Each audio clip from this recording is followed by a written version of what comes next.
ខ្ញុំបាទឈ្មោះគីខ្ញុំជំនាន់ពពតអាយុ21គេឲ្យទៅនៅធ្វើចល័តទៅចល័តហែកដីដល់ពេលអញ្ចឹងទៅគេបញ្ជូនខ្ញុំទៅនៅព្រែកក្បាលអញ្ចឹងទៅដល់ពេលទៅគេឲ្យខ្ញុំទៅនៅចល័តរហូតហែកដីបែកពីគ្រួសារវេទនាស៊ីបបរស៊ីអីអញ្ចឹងស៊ីមិនគ្រប់គ្រាន់អស់កម្លាំងហត់ហេវមើលមិនធ្វើទៅការគេយកសម្លាប់ចោល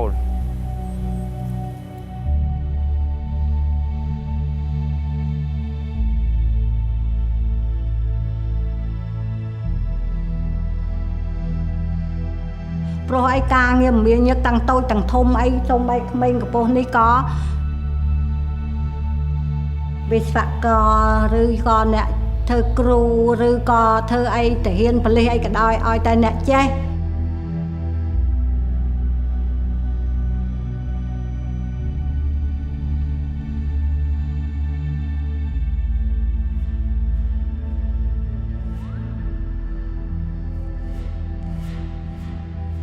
គឺគេយកទៅវាយចោលគេអត់ទុកទេ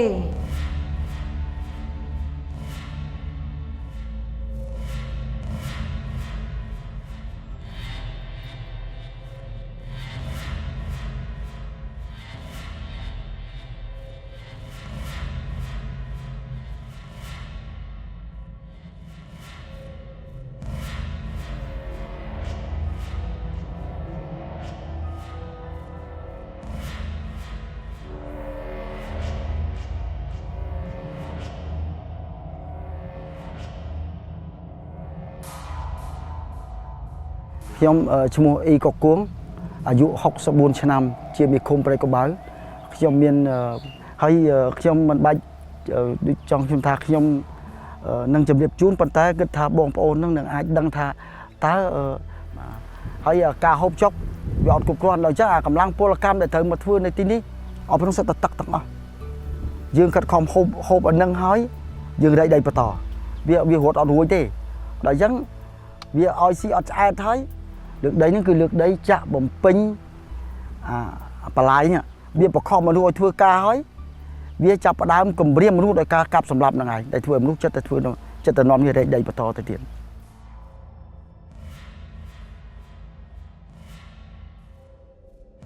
ទឹកតាងដើម្បីឲ្យយើងឃើញឧទាហរណ៍ថាវាជីកទៅវាកប់មនុស្សកប់ឲ្យអស់ទេវាឲ្យនៅសល់ដៃនៅសល់ជើងវាហាក់ដូចជាធ្វើហ្នឹងដើម្បីគម្រាមនៅពេលណាដែលវាកប់ទៅនៅសល់ជើងអញ្ចឹងទៅម្នាក់ទោះបីមិនបានស៊ីគូចិត្តតែប្រឹងដែរព្រោះខ្លាចស្លាប់ខ្ញុំឈ្មោះហៀងកុយគាត់រាប់អានស្រឡាញ់រាប់អានគាត់ហើយគាត់ក៏ត្រូវស្លាប់នៅសម័យពេលដែលគេអាណិតអាសូរដល់ពួកគេដែលគេអត់មានកំហុសអីសោះហើយគេត្រូវស្លាប់ដោយសារការដែលគេគ្រាន់តែត្អូញត្អែពីការធ្វើការងារហត់ហើយនឹងបានមហូបអត់គ្រប់គ្រាន់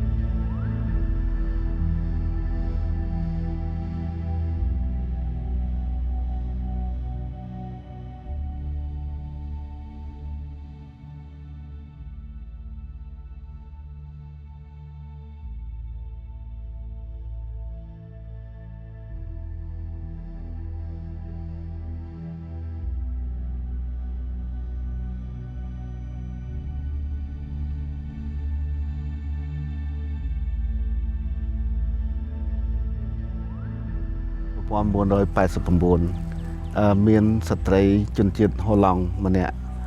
គាត់ឈ្មោះឌីនីហើយគាត់បានអញ្ជើញមកប្រទេសកម្ពុជាពេលដែលយើងចាប់ផ្ដើមធ្វើការជាមួយគ្នាជួយទៅដល់សហគមន៍ហើយនឹងភូមិក្រីក្រដែលយើងបានធ្វើដំណើរជាមួយគ្នាទៅលេងនៅតាមភូមិជនបទខ្លះហើយអ្នកគ្រូទីនេះបានឃើញពីសេចក្តីត្រូវការរបស់ប្រជាជនហើយគាត់ក៏បានជួយខ្ញុំបានឃើញពីទឹកចិត្តសប្បុរសនិងសេចក្តីស្រឡាញ់របស់លោកស្រីឌីនី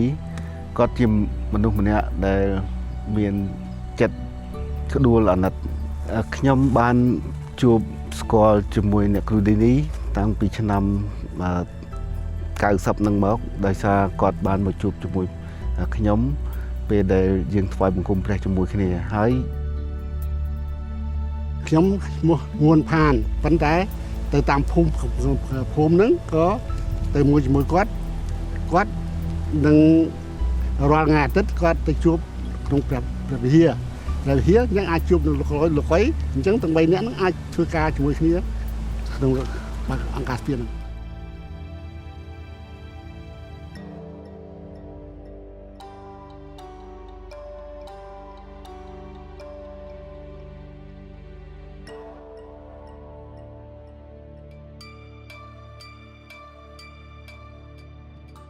ទៀតគឺការងារអង្គការស្ពានហើយអង្គការស្ពានតាមរយៈសេចក្តីស្រឡាញ់ដែលមកពីព្រះយើងបានជួយទៅដល់ប្រជាជនក្រីក្រជាច្រើននៅក្នុងប្រទេសកម្ពុជានេះ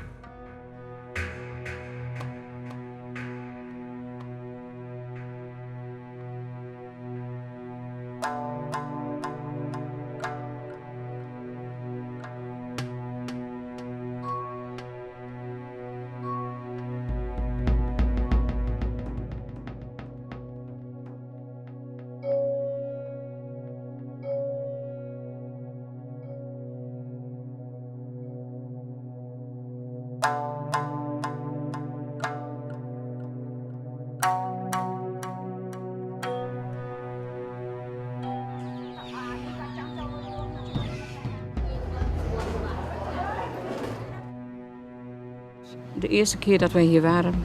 toen werden we erg, we waren zo verbaasd van alles wat hier gebeurde. Het was voor ons zo'n andere wereld. We kwamen in de dorpen en zagen daar de vreselijke armoede. De beginjaren dat wij hier waren, was er ook nog heel veel aids. Heel veel mensen waren doodziek. En ja, we hadden zoiets nog nooit gezien, dus we waren weer echt erg geschokt.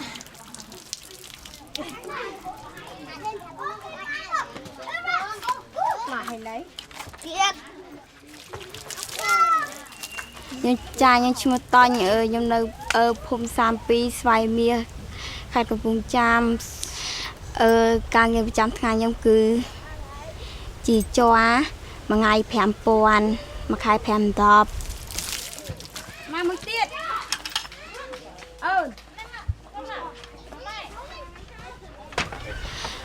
Sisuke đó dọc lôi màn châm mùi ở bàn rùa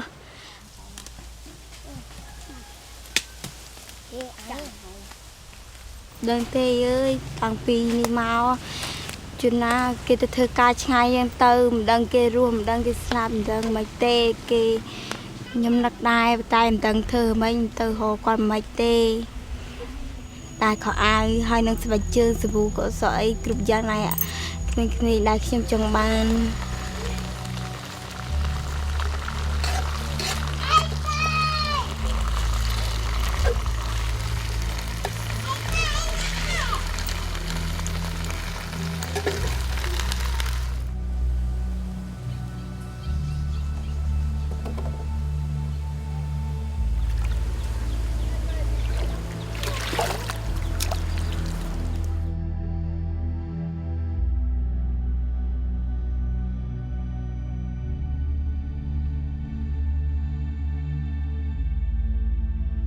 nhóm mùa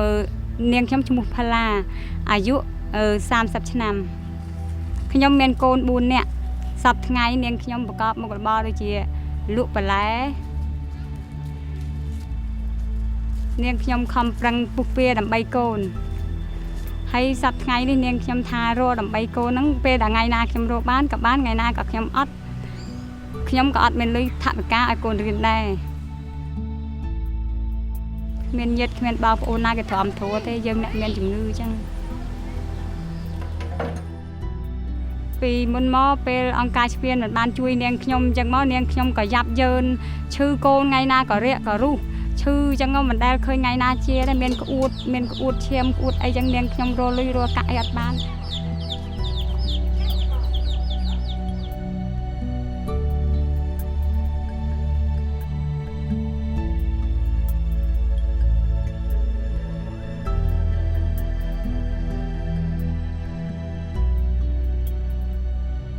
អាយុ61មានគ្រួសារកូន3 10នៅសល់កូន8ខ្ញុំជាកសិករគាត់ស្លាប់អាកូនបន្ទាប់ទី2នោះធ្លាក់ដងងាប់ឪពុកម្ដាយអត់នៅទៅធ្វើស្រែទៅធ្លាក់ដងងាប់អាកូនបន្ទាប់មកកើតបាន3 4 5ឆ្នាំទៅវាឈឺងាប់ដោយសារយើងជីវភាពខ្វះខាតអត់មានលុយកាក់អញ្ចឹងណា We hebben zoveel problemen gezien dat je niet anders kunt als helpen. Als wij onze werkgebieden ingaan, dan elke keer weer zijn we toch weer verbaasd van hoeveel ellende er is in deze wereld. En als je dan toch de mogelijkheid krijgt dat je het verschil kunt maken, al is het maar heel kleinschalig. Het verschil is voor deze mensen zo groot of er hulp is of niet, of er iemand naar je omziet of niet.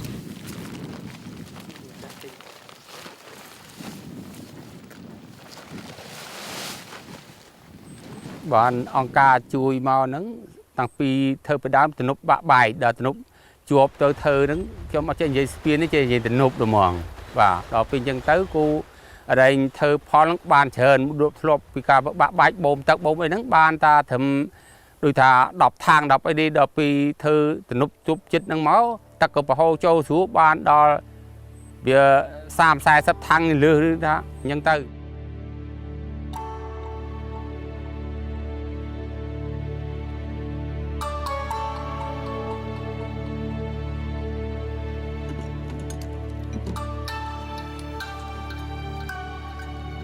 ដល់70 80តោនដោយសារគុណបនអីគេជួយធ្វើរែងទំនប់នឹងមកបានរស់ចិញ្ចឹមកូនគ្រប់សពថ្ងៃសពថ្ងៃបើខ្ញុំពេញចិត្តសប្បាយហ្នឹងខ្ញុំចិញ្ចឹមគ្រួសារកូនចៅខ្ញុំបានលុយសល់មកខ្ញុំទិញដូចជាទលេថងម៉ាស៊ីនបោកស្រូវអញ្ចឹងទៅចិញ្ចឹមគ្រួសារតទៅមុខទៀត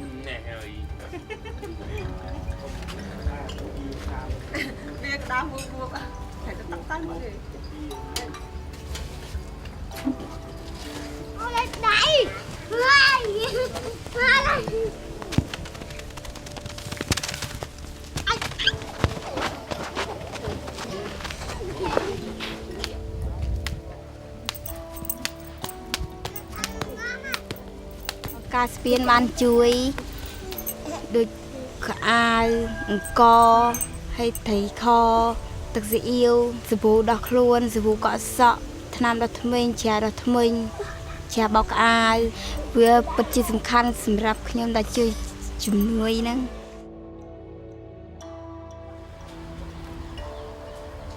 ដល់ពេលបានធុងសម្រាប់មកកូនខ្ញុំក៏បាត់រាករូសអស់ទៅកូនខ្ញុំក៏មានសុខភាពមាំមួន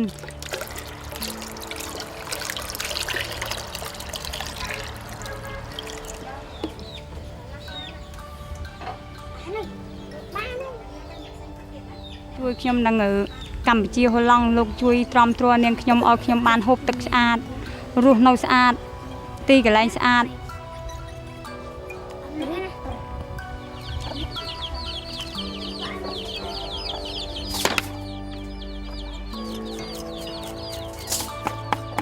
ពីសុខភាពនាងខ្ញុំសប្តាហ៍ហ្នឹងដូចជាក្រិនបើជាងមុនពីមុនខ្ញុំទ្រុឌទ្រោមខ្លាំងណាស់ រាងកាយរបស់ខ្ញុំនឹងស្គមស្គាំងជាងសប្ដងតែឥឡូវខ្ញុំបានទទួលថវិកាដូចជាអង្គ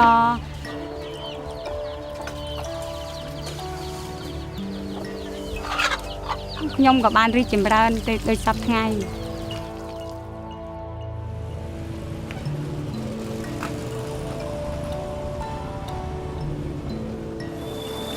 ឈ្មោះរតនារ៉េនហើយតើអាយុ50នៅភូមិបង្កប់2ហើយឃុំបង្កប់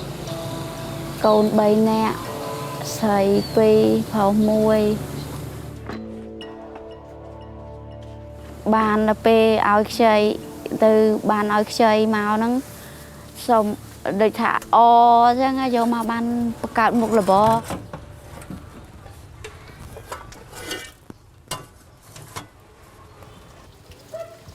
ប្តីខ្ញុំលែងគេទៅវា4-10ឆ្នាំហើយតាំងកូននៅទូចម៉ែរួចទៅមានស្រីអញ្ចឹងញ៉ាំមួយថ្ងៃទៀតទៅស្អែកឡើងថ្ងៃណាបានខ្លួនឯងទៅញ៉ាំខ្លួនឯងទៅ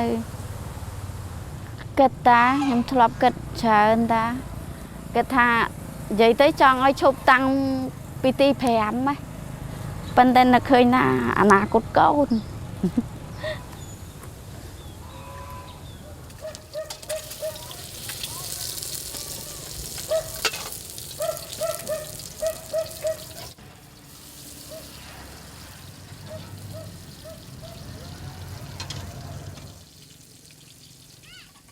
ចាបានចាំកូនបានកូនរៀនអីចឹងចា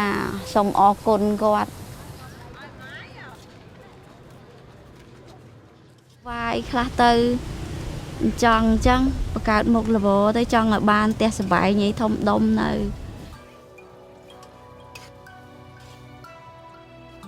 ខ្ញុំបាទឈ្មោះហួតវិស័យ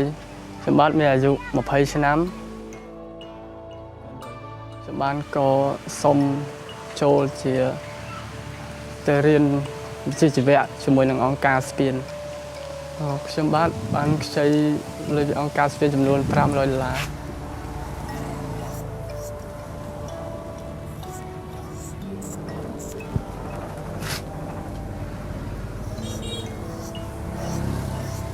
ដើម្បីធ្វើតូបចាក់ដីធ្វើតូបហើយនឹងទិញសម្ភារៈដូចជាម៉ាស៊ីនដេរម៉ាស៊ីនផុងម៉ាស៊ីនសេះហើយនឹងសាច់កណាត់ជួយដើម្បីយកមករកស៊ី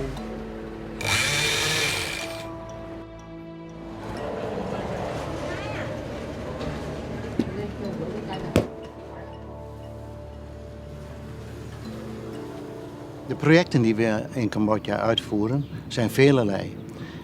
Allereerst heel veel projecten voor de allerarmsten. Dat is onze zorg voor aidspatiënten en andere zieke mensen. En de zorg voor weeskinderen. Dat is onze eerste prioriteit. Daar besteden we heel veel aandacht aan en ons hele vrijwilligerskorps wordt daarvoor ingezet. Bij alle projecten geldt eigenlijk dat onze vrijwilligers de spil van de organisatie zijn. Zij zijn de ogen en oren van ons in de dorpen. Zij wonen in de dorpen waar ze werken. Zij zien wat er noodzakelijk is. Zij hebben goed contact met de dorpshoofden en de communeleiders. En daardoor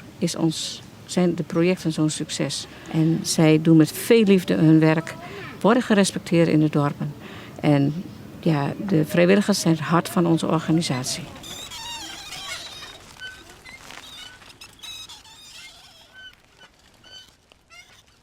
Một chân chẳng thì nở phúng khoát thống không khoát thốngចាខ្ញុំទៅសួរតុកតុកអ្នកជំងឺហ្នឹងគាត់ទៅដល់គាត់ទៅជួបទៅគាត់ថា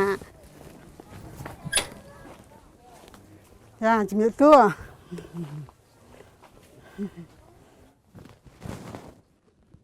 មិនទៅឲ្យខ្ញុំជំងឺក្នុងខ្លួនហ្នឹងឲ្យទៅបើកថ្នាំ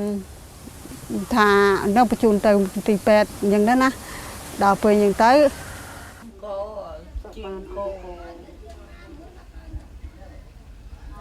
ដីធ្វើសំណងចា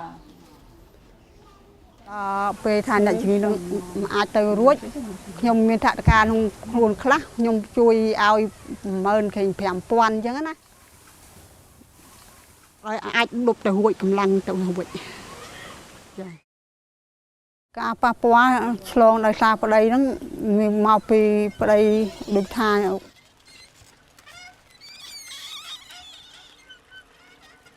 គាត់ទៅធ្វើតាហ៊ានអញ្ចឹងទៅចាគាត់ទៅធ្វើតាហ៊ានហ្នឹងទៅដល់ខ្ញុំច្រឡងមេរោគហ្នឹងមកដល់ខ្ញុំដល់ពេលកូនឈឺខ្ញុំហើយទៅដល់ជីវិតខ្ញុំដែលពិបាកហើយប្តីខ្ញុំក៏ស្លាប់លើឆ្នាំជាមួយគ្នាឆ្នាំ2000ដូចគ្នាដល់ពេលខ្ញុំមិនដឹងពឹងអ្នកណាមកពឹងលើបងប្អូនមិនដូចចិត្តមានភាពខុសគ្នាដែលអង្គការស្ពានចូលមកជួយដែលខ្ញុំនឹងដូចមានសង្ឃឹមនៅក្នុងខ្លួនហើយមានជីវិតឡើងវិញម្ដងទៀតជួយអ្នកក្រីក្រអ្នកជំងឺនឹងខ្ញុំនឹកឃើញធាតុដើមពីក្នុងជីវិតខ្ញុំដែលពិបាក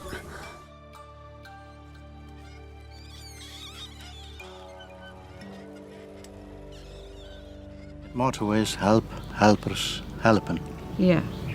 helpers, helpen. Dat betekent, er zijn helpers aanwezig. De Cambodjaanse helpers zijn er. Alleen ze hebben iemand nodig die hen het benodigde materialen schenkt of het geld.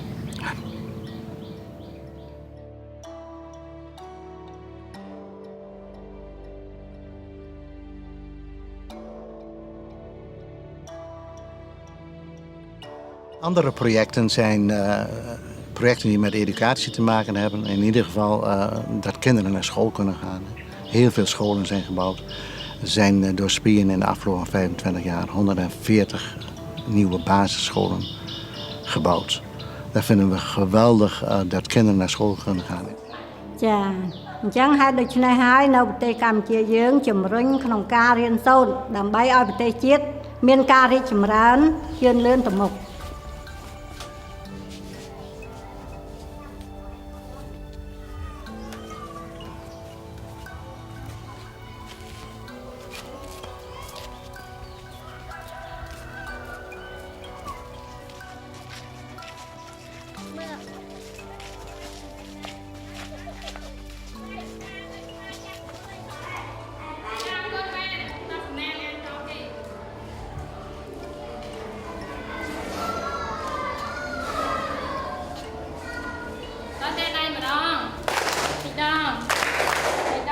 ចាអង្គការស្ពានបានជួយមកដល់សាលាដំរីយកទឹកនាងខ្ញុំនៅក្នុងអំឡុងចាចំណុចទី1គឺគាត់ជួយបានសាងសង់បន្ទប់ចាហើយនឹងក្នុងនោះគឺមានបំពាក់ជាសម្ភារៈសិក្សាហើយស្រេចមានតុក្តារខៀនអីគឺមកកំ plei ហើយថែមទាំងបានជួយជាធុងចម្រោះសម្រាប់កុមារនឹងហូបបង Ja, waarom is er nog zoveel hulp nodig in Cambodja? Cambodja is een derde wereldland. Er is veel corruptie. Er is veel armoede. Veel mensen leven onder de armoedegrens. Hebben minder dan $1 per dag te besteden. En daardoor maakt het een groot verschil als die mensen een organisatie als Spien, de Brug, ontmoet. Voor die mensen is dat een wereld van verschil. Wij willen onszelf overbodig maken, dat is ons streven. We hopen dat we over 20 jaar, over 30 jaar hier niet meer hoeven te werken. Dat de mensen zelf redzaam zijn geworden. We hebben daar inmiddels de stappen voor gezet. De eerste vruchten zien we er al van. Dat is het begin van het einde, zou je kunnen zeggen. Het zal nog heel lang duren voordat het zover is, maar wij moeten die weg inslaan. Dat ze zelf verantwoordelijk worden voor hun eigen werk. Natuurlijk zullen we ze helpen zolang het nodig is, maar uiteindelijk moeten ze het zelf gaan doen. ខ្ញុំចង់ធ្វើគ្រូបង្រៀននៅពេលអនាគតក្នុងពេលអនាគតខ្ញុំចង់ក្លាយជាវិស្វករក្នុងពេលអនាគតខ្ញុំចង់ក្លាយជាគ្រូពេទ្យនៅពេលអនាគតខ្ញុំចង់ក្លាយជាកីឡាករបាល់ទាត់នៅពេលអនាគតខ្ញុំចង់ក្លាយជាគ្រូបង្រៀន